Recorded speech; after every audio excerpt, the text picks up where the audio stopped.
pakiusap ko lang po, seek the truth. Katotohanan lamang po, not the script. Sec Vince, hindi po kita inuutusan at tinuturuan. Isa itong pakiusap at paalala lang po. Ang issue ngayon ay tungkol sa ghost, substandard, o anomalous flood control projects.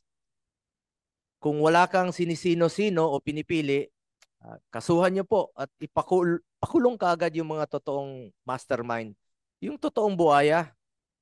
Mag-focus po kayo sa mga magnanakaw at korap. Ikulong na yan, mga kurakot.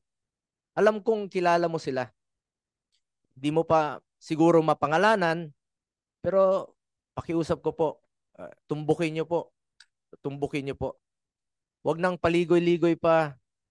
Tumbukin nyo yung sinong may sala talaga rito.